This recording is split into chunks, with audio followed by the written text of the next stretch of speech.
भाजपकडून राज्यसभेसाठी उमेदवारी जाहीर। विनोद तावडे, रामदास आठवलेंना संधी, तर माया इवनाते आणि रामराव वडकुतेंनाही संधी।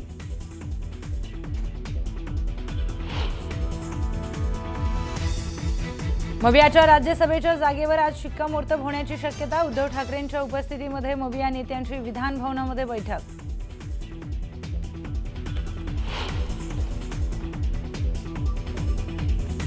राज्यसभेबाबत अद्याप निर्णय नाही। मवियाचे वरिष्ठ नेते एकत्रित बसून करणार चर्चा, तर शरद पवारांनी राज्यसभेवर जावं ही सर्वांची इच्छा, जयंत पाटलांनी केलं स्पष्ट।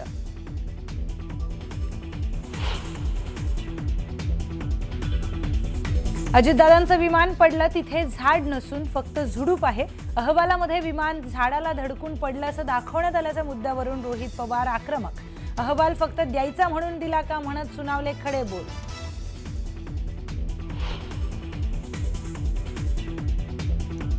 अजितदादांच्या अपघाती मृत्यूचं सत्य बाहेर यावं यासाठी माझा खटाटोप। मी VSR आणि DGCAच्या विरोधात नाही, कंपनीला कुणीतरी वाचवतंय अशी माझी शंका। रोहित पवारांचं मोठं विधान।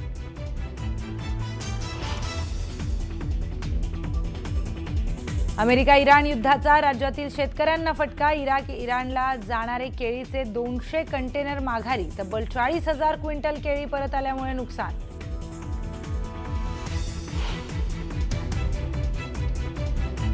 युद्धामुळे पेट्रोल टंचाई होण्याची अफवा। मराठवाड्यातील अनेक पेट्रोल पंपावर उसळली गर्दी।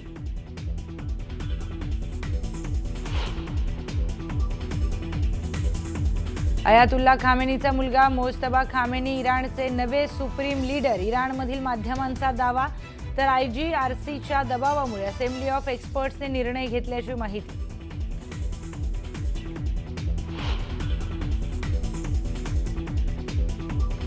इराणवर इस्रायल आणि अमेरिकेकडून हल्ल्याचं सत्र सुरूच। अमेरिकेने B-2 स्पिरिट बॉम्बरमधून केला हल्ला। हल्ल्यामध्ये इराणमधील सिक्रेट न्यूक्लिअर हेडक्वार्टर नष्ट झाल्याची माहिती, तर इराणकडून 680 सैनिकांचा खात्मा केल्याचा दावा।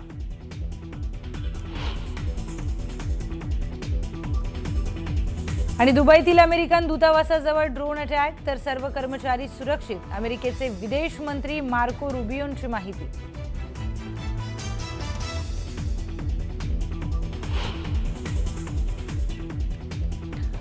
नमस्कार, मी प्रियंका लाठी। आपण पाहताय न्यूज 18 मराठी, आवाज महाराष्ट्राचा। बातमीपत्राच्या सुरुवातीलाच एक ब्रेकिंग न्यूज समोर येते।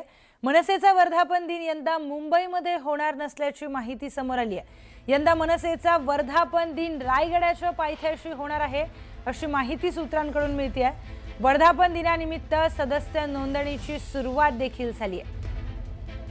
थेट जाऊयात आपले प्रतिनिधी संकेत वरक यांच्याकडे। संकेत, मनसेचा वर्धापन दिन यंदा मुंबईत होणार नाही अशी माहिती समोर येते आहे। काय घडामोडी त्या पार्श्वभूमीवर घडतात?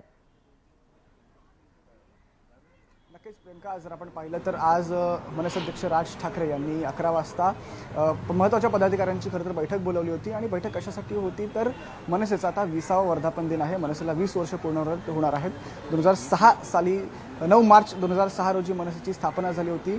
आणि 20वा वर्धापन दिन जो असणार आहे मनसेचा, तो मुंबईत नसणार आहे। पहिल्यांदाच असं घडणार आहे की मनसेचा वर्धापन दिन मुंबईत होणार नाही आहे, तर तो कुठे होणार आहे तर रायगडाच्या पायथ्याशी होणार आहे। कुठेतरी राज ठाकरेंकडून कार्यकर्त्यांना नवसंजीवनी देण्याचा हा प्रयत्न आहे। जर आपण पाहिलं तर मनसे एक नवीन उपक्रमसुद्धा घेऊन येते, तो म्हणजे सदस्य नोंदणीचा। तर सदस्य नोंदणी जी असणार आहे त्याची सुरुवातसुद्धा रायगडावरती होणार आहे। सकाळी 7 वाजता राज ठाकरे जे आहेत ते रायगडावरती जातील आणि पहिला फॉर्म जो आहे सदस्य नोंदणीचा तो रायगडावरती स्वीकारला जाईल।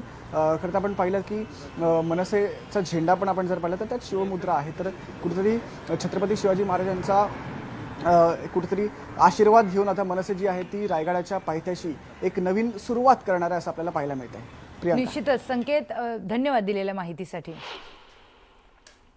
राज्यसभेसाठी भाजपनं 4 उमेदवार जाहीर केलेत। भाजपकडून विनोद तावडे, रामदास आठवले, माया इवनाते आणि रामराव वडकुते यांना उमेदवारी जाहीर करण्यात आली आहे। राज्यसभा निवडणुकीसाठी महाराष्ट्रातून निवडल्या जाणाऱ्या 7 जागांसाठी भाजपने आपले उमेदवार जाहीर केलेत। महाराष्ट्रातील संख्याबळानुसार भाजपचे 4 उमेदवार हे हमखास निवडून येऊ शकतात। त्यानुसार भाजपने आपले उमेदवार जाहीर केले आहेत। भाजपनं या यादीच्या माध्यमातून सोशल इंजिनिअरिंग साधण्याचा प्रयत्न केलाय।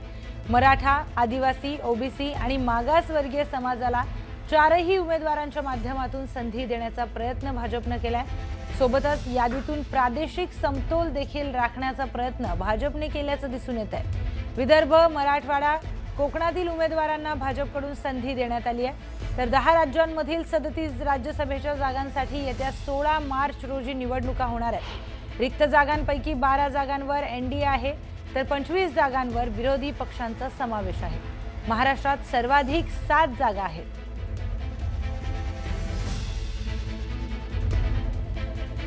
तर विनोद तावडे, रामदास आठवले, माया इवनाते, रामराव वडकुते या चौघांना भाजपकडून उमेदवारी देण्यात आलेली आहे।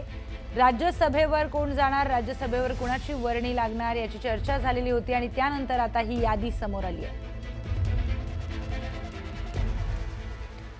महाविकास आघाडीमधील राज्यसभेच्या जागेवर आज शिक्कामोर्तब होण्याची शक्यता आहे। उद्धव ठाकरेंच्या उपस्थितीमध्ये आज मविया नेत्यांची विधान भवनामध्ये बैठक होणार आहे। या बैठकीमध्ये राज्यसभा उमेदवारांचा तिढा सोडवला जाण्याची शक्यता आहे। तर मवियामध्ये राज्यसभा उमेदवारावरून तिढा अद्यापही कायम आहे। काल रात्री राष्ट्रवादीच्या नेत्यांची उद्धव ठाकरेंसोबत चर्चा झाली होती। तर राज्यसभा निवडणुकीचा अर्ज भरण्यासाठी केवळ काही तास शिल्लक आहेत। अशामध्येच मवियाकडून शरद पवारांचं नाव आघाडीवर आहे। मात्र याबाबत कोणताही निर्णय झाला नाही अशी माहिती काँग्रेस नेते विजय वडेट्टीवार यांनी दिली आहे। राज्यसभेची जागा आम्ही राष्ट्रीय पक्ष असल्यामुळे आम्हाला मिळावी, तर विधान परिषदेची जागा उद्धव ठाकरे यांच्या पक्षाला मिळावी अशी मागणी होती, असं वडेट्टीवारांनी म्हटलंय। आमची आग्रही मागणी होती की राज्यसभेची जागा आमचा राष्ट्रीय पक्ष आहे, त्यामुळे राज्यसभेची जागा आम्हाला मिळावी, विधान परिषदेची जागा उद्धव ठाकरे साहेबांनी घ्यावी असा आमचा आग्रह होता। पण शेवट आम्ही 3 पक्ष मिळून आघाडी बनवून आहे, त्यामध्ये जे काही ठरेल तो ते अंतिम राहील।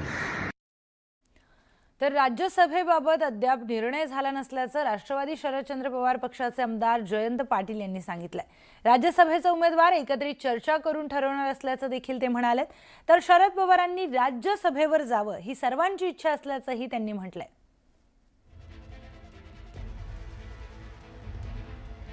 आमच्या पक्षाच्यापेक्षा पक्षातल्या सगळ्याच कार्यकर्त्यांची अशी आग्रही भूमिका आहे की पवार साहेब दिल्लीत असणं महत्त्वाचं आहे, विशेषतः महाविकास आघाडीसाठी आणि खास करून राष्ट्रवादी काँग्रेस पक्षासाठी, आणि म्हणून आम्ही त्यांना ती भूमिका सांगितली।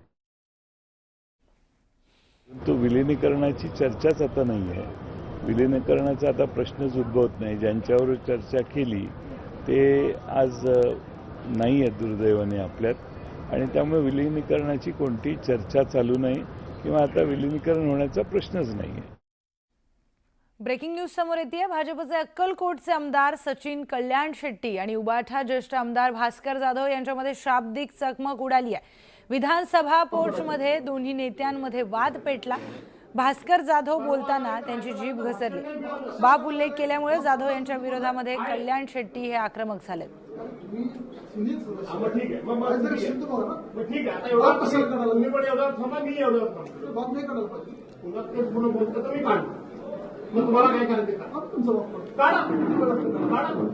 मला काढायचं काढा, चुकीचं काय केलं तर बरोबर आहे, तुमच्याकडे मला शिकायची गरज नाही।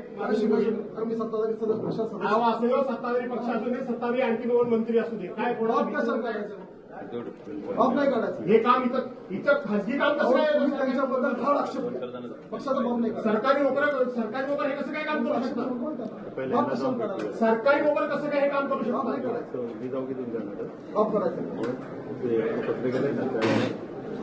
परवा आम्हाला इथं राज्यपालांचं भाषण नाही मिळालं, कशाला काढायला लागले? बाप काढता तुम्हाला आहे। थेट जाऊयात आपले प्रतिनिधी तुषार रुपनवार यांच्याकडे। तुषार, विधानसभा पोर्चमध्ये हा सगळा प्रकार घडल्याचं कळतंय, नेमकं काय झालं होतं, काय नेमका वाद का पेटला?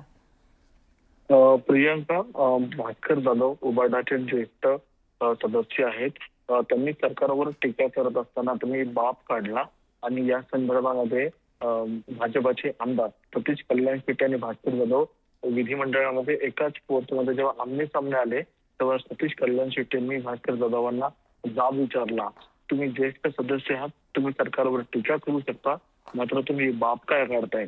पहिला भास्कर जाधवांनी देखील उत्तर दिलं की आम्हाला राज्यपालांच्या अभिभाषणावरती बोलता आलं नाही.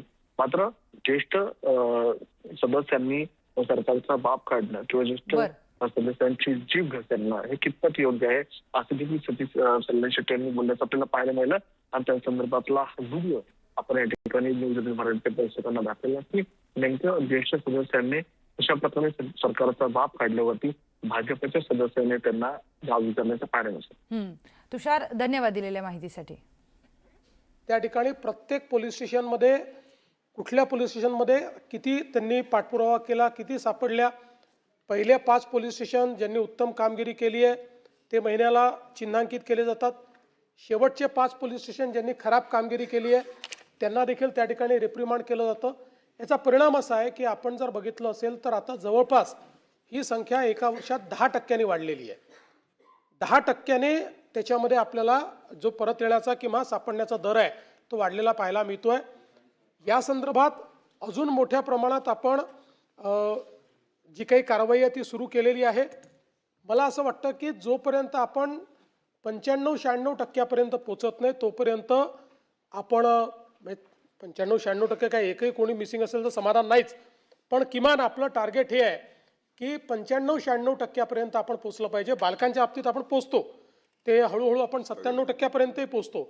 अल्पवयीनमध्येही आपण जवळपास 90-92% पोचतो. आता 85% आहोत, पण ते वर्ष जसं दुसरं वर्ष होतं. कारण काय आहे की सायकल मी सांगितलं आपल्याला 2-2.5 वर्षाचं सायकल आहे.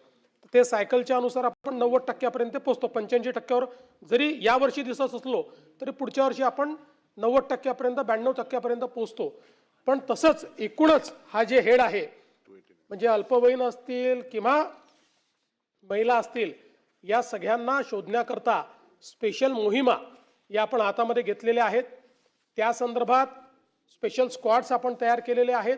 आणि सगळ्यात महत्त्वाचं आता प्रत्येक पोलीस स्टेशनचं ज्यावेळेस आपण मार्किंग करतो त्या मार्किंगमध्ये विशेषतः महिलांवरच्या गुन्ह्यांसोबत ज्या बेपत्ता झालेल्या महिला आहेत त्यांना किती शोधलं याच्या आधारावर आपण त्यांचं रँकिंग जे आहे ते रँकिंग करतो.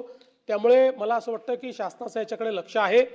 ही परिस्थिती सुधारते आहे, ही अजून सुधारली गेली पाहिजे असा आमचा प्रयत्न आहे. प्रश्नोत्तराचा तास संपलेला आहे. कागदपत्रे पटलावर ठेवणे. कागदपत्रे सभागृहाच्या पटलावर ठेवणे. माननीय मुख्यमंत्री पुढची महत्त्वाची बातमी पाहूयात. राज्याचे दिवंगत माजी उपमुख्यमंत्री अजित पवार हे हयात असताना राष्ट्रवादी काँग्रेस पक्षाच्या अनेक सेलच्या प्रदेशाध्यक्षांनी 26 जानेवारीला पुण्यात आपला राजीनामा हा अजित पवार यांच्याकडे सोपवलेला होता. तर ते राजीनामे अजित पवार यांनी मंजूर केले नव्हते अशी माहिती समोर येते. पण अजित पवार यांच्या अपघाती मृत्यूनंतर पक्षाकडून या सर्व सेलच्या प्रदेशाध्यक्षांचे राजीनामे कारणे न विचारताच मंजूर करण्यात आले. दरम्यान राजीनामे दिलेल्या सर्व प्रमुख पदाधिकाऱ्यांमध्ये प्रदेशाध्यक्ष सुनील तटकरे यांच्या संदर्भामध्ये नाराजी आहे अशी माहिती सूत्रांनी दिली आहे.